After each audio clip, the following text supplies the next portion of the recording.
ఐవిట్నెస్ news కి స్వాగతం. బులెటిన్లో ముందుగా హెడ్లైన్స్ చూద్దాం. హైదరాబాద్ సెంట్రల్ యూనివర్సిటీ భూ వివాదంపై కరీంనగర్లో ఏబీవీపీ కార్యకర్తల ఆందోళన. శాతవాహన యూనివర్సిటీలో తరగతులు బహిష్కరించిన విద్యార్థులు. పార్లమెంట్లో వక్ఫ్ బోర్డు బిల్లు ఆమోదం పొందడంతో ఏపీలో సంబరాలు. మోదీ చిత్రపటానికి పాలాభిషేకం చేసిన ముస్లిం మహిళలు. అమరావతి ప్రజా రాజధాని నిర్మాణ పనులు పునః ప్రారంభం. ప్రారంభోత్సవాలకు ఈ నెలలో ప్రధానమంత్రి నరేంద్ర మోదీ రాక. విద్యార్థుల పోరాట స్ఫూర్తికి హ్యాట్స్ ఆఫ్. యూనివర్సిటీ విద్యార్థులను అభినందించిన BRS working president KTR. Bangkok చేరుకున్న ప్రధాని నరేంద్ర మోదీ ఘన స్వాగతం పలికిన ప్రవాస భారతీయులు. రైతు బజార్లను ఆకస్మిక తనిఖీ చేసిన మంత్రి. వినియోగదారులతో మాట్లాడి వారి సమస్యలు తెలుసుకున్న నాదెండ్ల మనోహర్. హైదరాబాద్ సెంట్రల్ యూనివర్సిటీ భూ వివాదంపై కరీంనగర్లో ఏబీవీపీ కార్యకర్తలు ఆందోళనకు దిగారు. శాతవాహన యూనివర్సిటీలో తరగతులు బహిష్కరించి బంద్ను పాటించారు. ఏబీవీపీ ఆధ్వర్యంలో తరగతులు బహిష్కరించిన విద్యార్థులు యూనివర్సిటీలో ధర్నా చేశారు. ధర్నాలో ఏబీవీపీ రాష్ట్ర సంయుక్త కార్యదర్శి రాకేష్, రాష్ట్ర కార్యసమితి సభ్యులు కిరణ్మయ్, జిల్లా కన్వీనర్ పూసాల విష్ణు, యూనివర్సిటీ అధ్యక్షులు బాలకృష్ణ పాల్గొని ప్రభుత్వ తీరును నిరసించారు. విద్యార్థుల హక్కుల్ని కాలు రాసేలా జారీ చేసినటువంటి జీవోలను వెనక్కి తీసుకోవాలని డిమాండ్ చేశారు. యూనివర్సిటీ భూములను యూనివర్సిటీకే ఇవ్వాలని, విద్యార్థులపై పెట్టిన కేసులను ఎత్తివేయాలని కోరారు. యూనివర్సిటీకి చెందిన 400 ఎకరాల్ని ప్రభుత్వం వెంచర్లు వేసి కార్పొరేట్ సంస్థలకు అప్పగించి సొమ్ము చేసుకోవాలని చూస్తోందని ఆరోపించారు.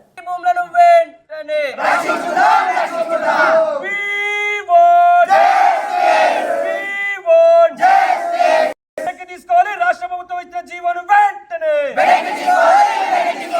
వెనక్కి తీసుకోవాలి. రాష్ట్ర ప్రభుత్వం ఇచ్చిన జీవోను వెంటనే విద్యార్థులతో చెలగాటమా, విద్యార్థులతో చెలగాటమా.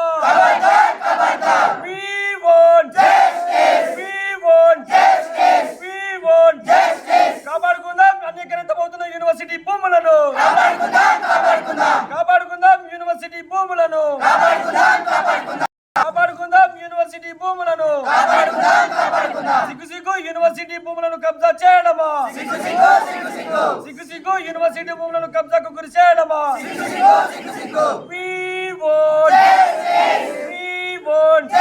ఏదైతే రాష్ట్ర ప్రభుత్వం తీసుకున్నటువంటి నిర్ణయం ఏదైతే ఉందో, ఈ 400 ఎకరాలను కమర్షియల్ గా ఈరోజు రాష్ట్ర ప్రభుత్వం యొక్క ముఖ్యమంత్రి సీఎం రేవంత్ రెడ్డి గారు ఎవరైతే ఉన్నారో దాన్ని అమ్మాలని చెప్పేసి, రాష్ట్ర ప్రభుత్వం దగ్గర పైసలు లేవని చెప్పేసి డబ్బుల కోసం అమ్ముడు పోయి పూర్తిగా దాన్ని కమర్షియల్ చేస్తూ ఉన్నాడు. కాబట్టి దీన్ని వెంటనే ఏబీవీపీ ఖండిస్తూ ఉంది. ఏదైతే రాష్ట్ర ప్రభుత్వం ఇచ్చినటువంటి జీవో ఏదైతే ఉందో దాన్ని వెంటనే వెనక్కి తీసుకోవాలి. అదేవిధంగా ఈ 400 ఎకరాలను యొక్క యూనివర్సిటీ డెవలప్మెంట్ కోసం ఉపయోగించే విధంగా చర్యలు తీసుకోవాలి. లేని పక్షంలో యూనివర్సిటీ ముట్టడి కావచ్చు, నీ యొక్క అసెంబ్లీ ముట్టడి కావచ్చు, తప్పకుండా నీ యొక్క సెక్రటరీ ముట్టడి కావచ్చు, తప్పకుండా చేస్తానని చెప్పేసి ఏబీవీపీ డిమాండ్ చేస్తూ ఉంది. లేని పక్షంలో ఈ యొక్క విద్యార్థులు ఒక మత ఏకమై ఈ సెక్రటరీ నువ్వు ఎక్కడున్నా కూడా నీ యొక్క మంత్రులను కావచ్చు, నీ ఎమ్మెల్యేలను కావచ్చు, ఎక్కడ కూడా తిరగకుండా చేస్తామని హెచ్చరిస్తూ ఉన్నాం. ఈ యొక్క మీరు వెంటనే మీ నిర్ణయం ఏదైతే ఉందో దాన్ని వెంటనే వెనక్కి తీసుకొని ఈ యొక్క యూనివర్సిటీ ల్యాండ్ను యూనివర్సిటీకి కేటాయించి అక్కడ ఎన్నో రకాల జీవ జంతువులు జీవిస్తూ ఉన్నాయి. కానీ వాటిని కూడా పట్టించుకోకుండా మీరు రాత్రికి రాత్రే దాన్ని కమర్షియలైజ్ చేస్తూ వెంచర్లు వేస్తూ విద్యార్థులకు ఉపయోగపడేటువంటి యొక్క యూనివర్సిటీ ల్యాండ్ను మీరు కబ్జా గురి చేయడం చాలా బాధాకరం. కాబట్టి మీకు విన్నపించేది ఒకటే, ఆ యూనివర్సిటీ ల్యాండ్ను యూనివర్సిటీకి కేటాయించాలి, విద్యార్థులకు న్యాయం చేయాలి. అక్కడ ఏదైనా బయోడైవర్సిటీ లాంటిది యూనివర్సిటీకి ఉపయోగపడే విధంగా మీరు మీ ప్రణాళిక రూపొందించుకోవాలని చెప్పేసి ఈ సందర్భంగా మీకు డిమాండ్ చేస్తాను. నా పేరు రాకేష్, ఏబీవీపీ రాష్ట్ర సంయుక్త కార్యదర్శి. వక్ఫ్ బిల్ పార్లమెంట్లో ఆమోదం పొందడంతో ఆంధ్రప్రదేశ్లోని ముస్లిం మహిళలు, ముస్లిం పెద్దలు పెద్ద ఎత్తున హర్షం వ్యక్తం చేశారు.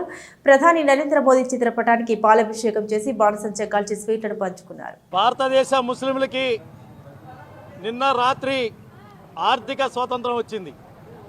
నరేంద్ర మోడీ గారి యొక్క ఆలోచనతో ఈ దేశ అభివృద్ధి కాంక్షించేటువంటి ఎన్డీఏ కూటమి ఏదైతే ఉందో, ఈ రాష్ట్ర ముఖ్యమంత్రి చంద్రబాబు నాయుడు గారు ఇవ్వండి, ఈ రాష్ట్రం యొక్క ఉత్తేజమైనటువంటి నాయకుడు పవన్ కళ్యాణ్ గారు కానివ్వండి, అదేవిధంగా జేడీయూ కానివ్వండి, శివసేన కానివ్వండి, ఎన్డీఏ కూటమి బ్రహ్మాండమైనటువంటి మద్దతుతో నిన్న భారత పార్లమెంట్లో నరేంద్ర మోడీ గారి యొక్క వక్ఫ్ బిల్లుని 288 మంది మెజారిటీ సభ్యులతో ఆమోదం పొందడం ఏదైతే జరిగిందో, దేశంలో ఉన్నటువంటి పేద ముస్లిం వర్గాలు ఇంకొకళ్ళ దగ్గరికి వెళ్ళి దేహి అని అడగకుండా వాళ్ళ ఆస్తి మీద వాళ్ళ హక్కు సంపాదించుకునే అవకాశాన్ని నేను రాత్రి కల్పించినటువంటి నరేంద్ర మోడీ గారికి ధన్యవాదాలు, శుభాకాంక్షలు ఇవాళ మైనార్టీ మహిళలు తెలియజేస్తున్నటువంటి పరిస్థితి. ఏదైతే రాష్ట్రంలో కానీ దేశంలో కానీ అతిక్రమణలకు గురైనటువంటి వక్ఫ్ ఆస్తులు కానీ, అదేవిధంగా వక్ఫ్ సంబంధించినటువంటి కేసులు కానీ, అదేవిధంగా వక్ఫ్ మీద వచ్చినటువంటి ఆదాయం దాదాపుగా దేశంలో 12,000 కోట్ల రూపాయలు అన్యాక్రాంతం అవుతున్నటువంటి వైనం కానీ, రాష్ట్రంలో దేశంలో అనేక మంది బడాబాబులు ఆయా ప్రాంతాల్లో ఉన్నటువంటి స్వార్థపరులైనటువంటి సంస్థలు వ్యక్తులు ఎవరైతే ఉన్నారో వాళ్ళ చేతుల్లో కబంధ హస్తాల్లో పెట్టుకున్నటువంటి వక్ఫ్ యొక్క భూముల యొక్క ఆదాయాన్ని ఈ రోజున నరేంద్ర మోడీ గారు వక్ఫ్ బిల్లుతో కొల్లగొట్టడం జరిగింది. ఏదైతే పేద ముస్లిం వర్గాలకి వాళ్ళ వివాహాల కోసం, వాళ్ళ పిల్లల చదువుల కోసం, వాళ్ళ యొక్క ఆర్థిక అభ్యున్నతి కోసం దాతలు ఇచ్చినటువంటి ఆస్తులు ఎవరైతే ఉన్నారో దాని ఆదాయాన్ని వాళ్ళకి పెంచకుండా గాథ కింద పందెకొక్కుల్లా తిట్టున్నటువంటి కాంగ్రెస్, కమ్యూనిస్ట్ సంబంధించినటువంటి సమస్త ముస్లింలు ఎవరైతే ఉన్నారో వాళ్ళందరి యొక్క బండారం బయటపెట్టినటువంటి పరిస్థితి పార్లమెంట్ సాక్షిగా జరిగింది. చెప్తా ఉన్నా మనం గర్వంగా, ఇది నరేంద్ర మోడీ గారి యొక్క రాజ్యం, ఇది భారతదేశం అభివృద్ధి కోరుకునేటువంటి ఎన్డీఏ కూటమి రాజ్యం. ఈ రాజ్యంలో దేశ విచ్ఛిన్నకర శక్తులకి స్థానం లేదు. ఈ రాష్ట్రంలో ఉన్నటువంటి కాంగ్రెస్ మహిళా అధ్యక్షురాలు నిన్న మాట్లాడుతూ ఉంది చీకటి రోజని చెప్పని. రాజకీయ ఓనమాలు తెలియకుండా అన్న దెబ్బ గోడకు తగిలితే మెదడు చెదిరినటువంటి ఎవరైతే షర్మిల ఉందో ఆవిడ మాట్లాడుతున్నటువంటి మాట ఏంటంటే చీకటి రోజు అంట. చీకటి రోజు అంటే మీ పార్టీ అధినాయకురాలు ఇందిరాగాంధీ ఎమర్జెన్సీ రాత్రి పెట్టి జైళ్లలో నాయకుల్ని కుక్కి వాళ్ళని కొట్టినటువంటి రోజు చీకటి రోజు. ఈ రాష్ట్రంలో అబుల్ సలాం అనే రైలు కింద పడి కుటుంబం చచ్చిపోయిన రోజు చీకటి రోజు. ఈ రాష్ట్రంలో మీ నాయకులు కబంధ హస్తాల్లో కడపలో కూడా కబ్జా చేసినటువంటి ఆస్తులు ఏవైతున్నాయో ఆ రోజు చీకటి రోజు. నియంతృత్వం అంటే ఇందిరాగాంధీ నియంతృత్వం, నియంతృత్వం అంటే నీ అన్నది నియంతృత్వం, నియంతృత్వం అంటే ఈరోజు మాట్లాడుతున్నటువంటి నియంతృత్వ భావాలు ఉన్నటువంటి నీతి నియంతృత్వం. మేము ఒక్క మాట చెప్తున్నాం, రాజకీయ పరిజ్ఞానం ప్రజల పక్కన ఉండాలి. ప్రజల లాభం కోసం, ప్రజల యొక్క ఆర్థిక ప్రగతి కోసం, దేశం యొక్క అభివృద్ధి కోసం మాట్లాడాలి. కానీ అవన్నీ మర్చిపోయి నా స్వార్థం, నా కోసం అనేటువంటి కాంగ్రెస్ పార్టీలో చేరిన రోజునే స్వార్థపర్రాలుగా చరిత్రలో మిగిలిపోయినటువంటి షర్మిలమ్మ, నువ్వు ఏ దేవుడి కన్నా ప్రార్థన చేసుకో, ఆ దేవుడి రోజున ఇవాళ పేద ముస్లింలకు కనపడతా ఉన్నది ఒకే ఒక దేవుడు నరేంద్ర మోడీ గారు మాత్రమే అని చెప్పని గుర్తుపెట్టుకో. నరేంద్ర మోడీ గారి యొక్క నాయకత్వాన్ని ప్రజలు ఆశీర్వదిస్తా ఉన్నారు. భారతదేశంలో బ్రహ్మాండమైనటువంటి మెజారిటీ ఇచ్చినటువంటి నాయకత్వానికి భారత పార్లమెంట్లో కూడా నిన్న బ్రహ్మాండమైనటువంటి మెజారిటీ ఇచ్చారు. అమరావతి ప్రజా రాజధాని నిర్మాణ పనుల్ని పునఃప్రారంభించడంతో పాటు పలు ఇతర అభివృద్ధి పనులకు శంకుస్థాపన, ప్రారంభోత్సవాలకు ఈ నెలలో ప్రధానమంత్రి నరేంద్ర మోదీ అమరావతికి రానున్న నేపథ్యంలో అందుకు సంబంధించి చేయాల్సిన ఏర్పాట్లపై రాష్ట్ర సచివాలయంలో అధికారులతో ప్రభుత్వ ప్రధాన కార్యదర్శి కె విజయానంద్ ప్రాథమిక సమీక్ష నిర్వహించారు. ప్రధాని పర్యటన ఖరారు కాగానే పూర్తి స్థాయిలో ఏర్పాట్లపై సమీక్షించడం జరుగుతుందని, ఈలోగా సంబంధిత శాఖల పరంగా చేయాల్సిన ఏర్పాట్లపై ఇప్పటి నుండే పూర్తి స్థాయిలో దృష్టి పెట్టాలని సీఎస్ అధికారులను ఆదేశించారు.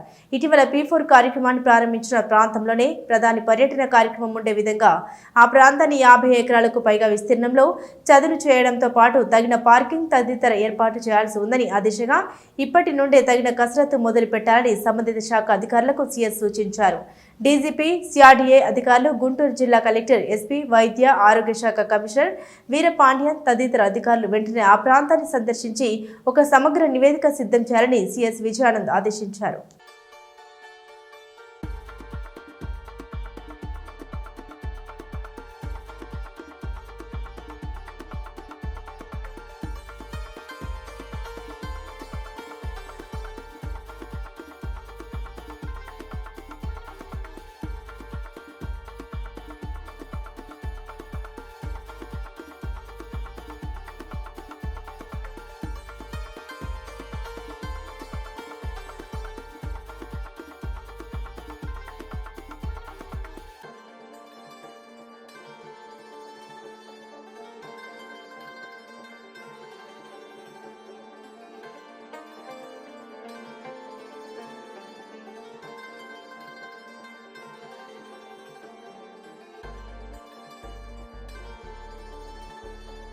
హైదరాబాద్ సెంట్రల్ యూనివర్సిటీలో విద్యార్థులు చేస్తున్న పోరాట స్ఫూర్తికి శిరస్సు వంచి అభినందన తెలుపుతున్నామని అన్నారు బీఆర్ఎస్ వర్కింగ్ ప్రెసిడెంట్ కేటీఆర్.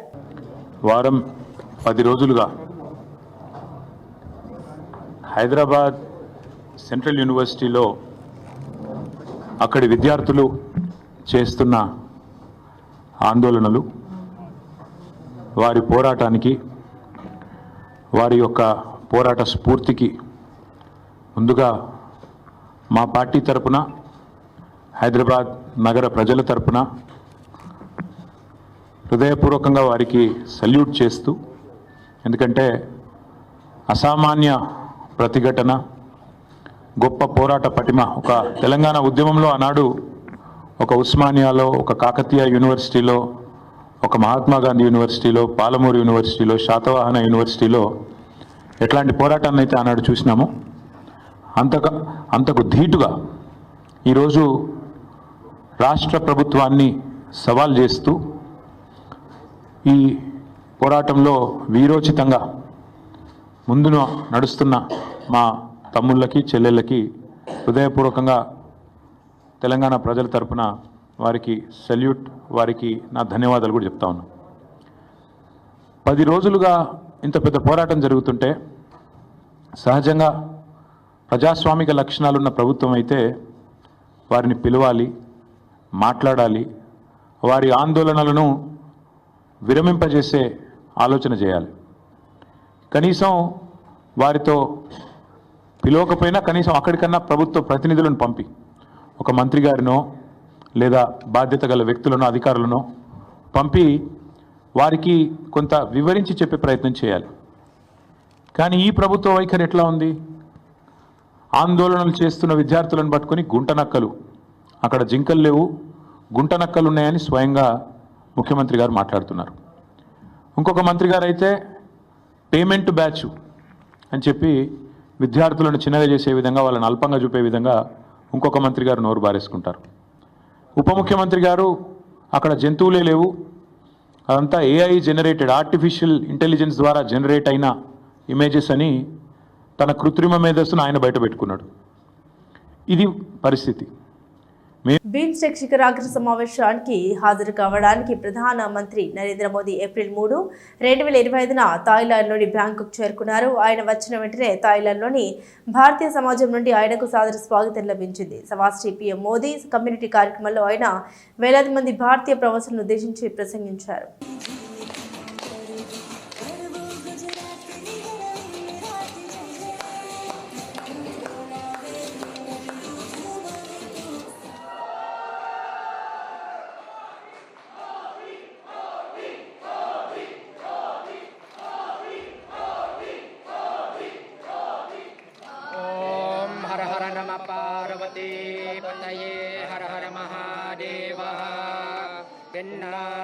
शिवने पोत्रे यन्नार्दवरकुं इरवा पोत्रे जय आदि पराशक्ति भगवती की जय।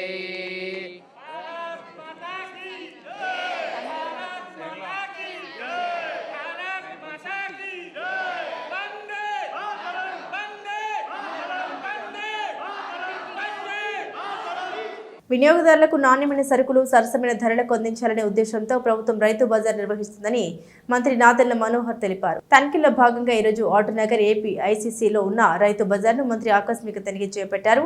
అధికారులతో కలిసి ప్రతి షాప్లో ఉన్న సరుకుల్ని పరిశీలించారు. వినియోగదారులతో మాట్లాడి వారి సమస్యని అడిగి తెలుసుకున్నారు. రైతు బజార్లో ఉన్న బియ్యం షాపులో బియ్యం పరిశీలించి 26 కేజీల గల బియ్యం బస్తాలు, దాదాపు 204 బియ్యం బస్తాల్ని రైతు బజార్ ఎస్టేట్ ఆఫీసర్ స్వాధీనం చేసుకోవాలని ఆదేశించారు.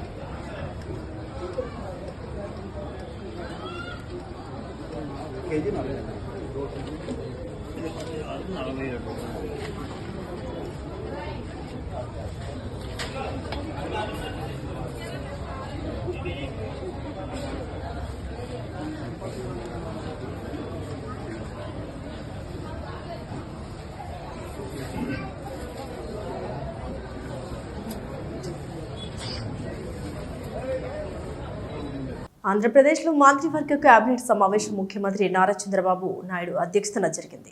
ఈ సమావేశానికి మంత్రులు, ముఖ్య అధికారులు పాల్గొన్నారు.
గిద్దలూరు ప్రొబేషన్ మరియు ఎక్సైజ్ స్టేషన్ ఇన్స్పెక్టర్ వారి సిబ్బందితో కలిసి ఎక్సైజ్ నేరాల కొరకు గాలింపు నిర్వహించుతుండగా ఈరోజు ఉదయం 11 గంటల సమయంలో ఉబ్లాపురం తండాకు ఉత్తర దిక్కున 2 కిలోమీటర్ల దూరంలో గల అటవీ ప్రాంతంలో ఒక నాటుసార బట్టిని గుర్తించి 150 లీటర్ల బెల్లం ఊటరు బట్టి సామగ్రిని ధ్వంసం చేసి కేసు నమోదు చేసి నాటుసార బట్టి పెట్టిన వారి కొరకు విచారణ చేస్తున్నట్లు తెలియజేస్తున్నారు. ఈ దాడిలో గిద్దలూరు ప్రొబేషన్ మరియు excise inspector M Jayarao, head constable Yusuf Sharif, constable Sripathi, Haribabu మరియు అసదుల్లా పాల్గొన్నారు.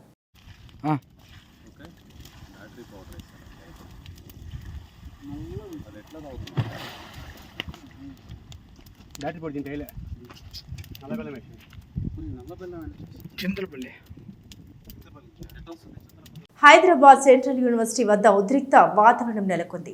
హెచ్సి భూముల్ని అమ్మొద్దంటూ ఏబీవీపీ ఆధ్వర్యంలో విద్యార్థులు నిరసన తెలుపుతూ గేట్ ఎక్కేందుకు ప్రయత్నించిన విద్యార్థుల్ని అదుపులోకి తీసుకున్నారు పోలీసులు.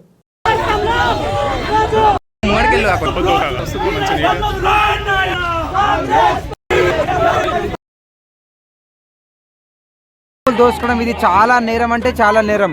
మీకు కావాల్సిన వేరే భూములు కూడా ఉన్నాయి. ఇదే ఈ ఎడ్యుకేషన్ సిస్టంలో వచ్చి ఒక సెంట్రల్ యూనివర్సిటీలో వచ్చి ఇట్లా దోచుకోవడం ఇది అసలు మంచిది కాదు. ఈ వచ్చే భవిష్యత్తు తరాలకు ఇది చాలా ఇంపార్టెంట్ అయిన ఈ స్థలాలు. కాబట్టి మీరు ఇలాంటి దానికి మానుకొని వేరే చేస్తే చాలా మంచిది. ఈ శ్రీధర్ బాబు భట్టి విక్రమార్క ఇక్కడే చదువుకొని మళ్ళీ దీనికి న్యాయపరంగా మేము గుంజుకుంటామని చెప్తున్నాం. కానీ అసలు మీకు ఏమన్నా మతి ఉండే మాట్లాడుతున్నారా? ఎన్ని జింకలు, ఎన్ని నెమలిలు ఇక్కడ పాడవుతున్నాయి. ఇవి ఆ జింకలు ఇక్కడ నుంచి పక్కన గచ్చిబౌలి దగ్గర పోయి వాటర్ తాగుతున్నాయి. ఇంత హీనంగా చేసిరు మీరు. ఈ అడవి యొక్క మీకు ఉసురు తగిలితే మీరు అసలు తట్టుకోలేరు. కృష్ణా జిల్లా కోడూరు మండలం కోడూరు గ్రామంలో వేంచేసి ఉన్నటువంటి శ్రీ గంగానమ్మ అమ్మవారి దేవాలయంలో 50వ మహాజాతర కార్యక్రమాన్ని పురస్కరించుకొని ఈరోజు అమ్మవారికి 1 లక్ష గారెలతో మహానివేదన, మహాచండీ యాగం అన్నదాన కార్యక్రమాలు నిర్వహిస్తున్నారు.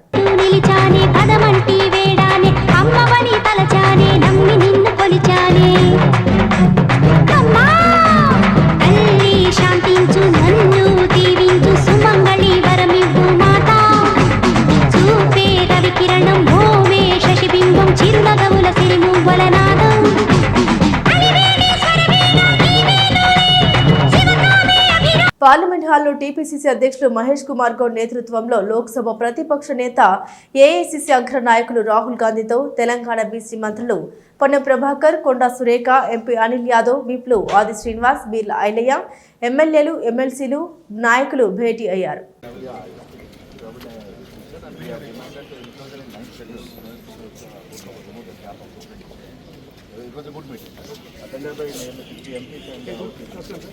పోలవరం ప్రాజెక్టులో కీలకమైన గ్యాప్ 1 రాక్పిల్ డ్యాం పనులకు గురువారం శ్రీకారం చుట్టారు.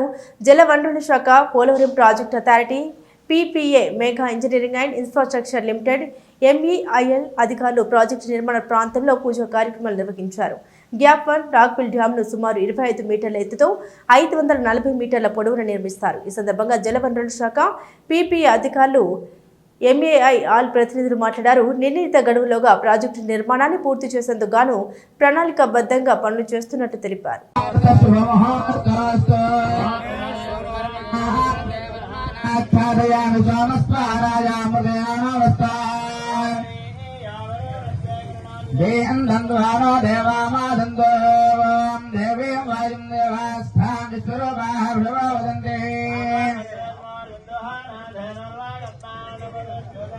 అయం ముహూర్త శుభ ముహూర్తస్తు.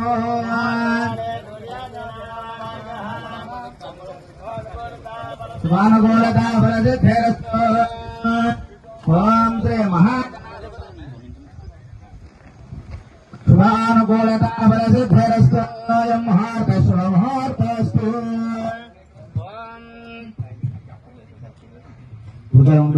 రంగారెడ్డి జిల్లా యాచారం మండలంలోని నక్కర్త మేడిపల్లి గ్రామంలో ఫార్మసిటీకి సేకరించిన అసైన్ పట్టా భూముల్ని అధికారులు సర్వే చేస్తున్నారు. రైతులకు ఇబ్బందులకు గురి చేయకుండా శాంతియుతంగా నచ్చజెప్పి సేకరించిన భూముల్ని సర్వే చేసి ఫెన్సింగ్ వేసేలా చర్యలు తీసుకుంటున్నారు. 40 నుండి 60 రోజుల్లోపు సర్వే పూర్తి చేసేలా అధికారులు చర్యలు తీసుకుంటున్నారు.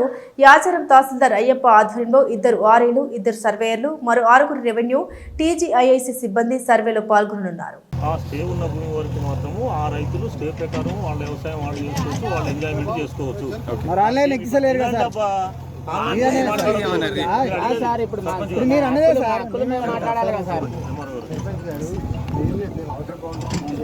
అవును, డబ్బులు తీసుకున్నారు, ఫుల్ పేమెంట్ అయిందో అవి ఆ ల్యాండ్స్ ఐడెంటిఫై చేసుకుంటాం.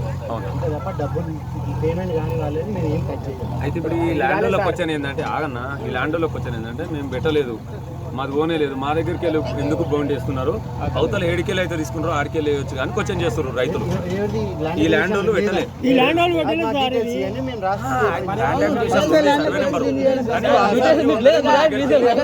మన దగ్గరికి వెళ్ళి డబ్బులు తీసుకోలేదు సార్, డబ్బులు తీసుకోలేదు. ఎందుకు వేస్తున్నారు మీరు అని వాళ్ళ డౌట్. బౌండరీ వేస్తాం అంతే, ఇండివిజువల్ బౌండరీ బౌండ్ చేస్తున్నారు, ఫెన్సింగ్ చేస్తారు,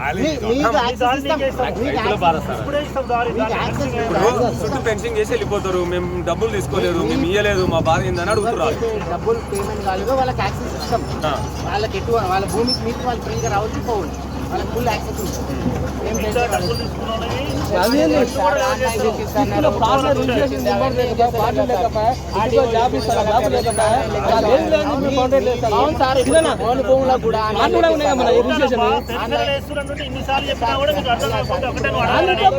బులెటిన్ ముగించే ముందు హెడ్లైన్స్ మరోసారి. హైదరాబాద్ సెంట్రల్ యూనివర్సిటీ భూ వివాదంపై కరీంనగర్లో ఏబీవీపీ కార్యకర్తల ఆందోళన. శాతవాహన యూనివర్సిటీలో తరగతులు బహిష్కరించిన విద్యార్థులు. పార్లమెంట్లో వక్ఫ్ బోర్డు బిల్లు ఆమోదం పొందడంతో ఏపీలో సంబరాలు. మోదీ చిత్రపటానికి పాలాభిషేకం చేసిన ముస్లిం మహిళలు. అమరావతి ప్రజా రాజధాని నిర్మాణ పనులు పునః ప్రారంభం. ప్రారంభోత్సవాలకు ఈ నెలలో ప్రధానమంత్రి నరేంద్ర మోదీ రాక. విద్యార్థుల పోరాట స్ఫూర్తికి హ్యాట్స్ ఆఫ్. యూనివర్సిటీ విద్యార్థుల్ని అభినందించిన BRS working president KTR. Bangkok చేరుకున్న ప్రధాని నరేంద్ర మోదీ ఘన స్వాగతం పలికిన ప్రవాస భారతీయులు. రైతు బజార్లను ఆకస్మిక తనిఖీ చేసిన మంత్రి. వినియోగదారులతో మాట్లాడి వారి సమస్యలు తెలుసుకున్న నాదెండ్ల మనోహర్. ఇవి ఈ బులెటిన్లోని విశేషాలు. తిరిగి మరో బులెటిన్తో మళ్ళీ కలుసుకుందాం. అంతవరకు సెలవు, నమస్కారం.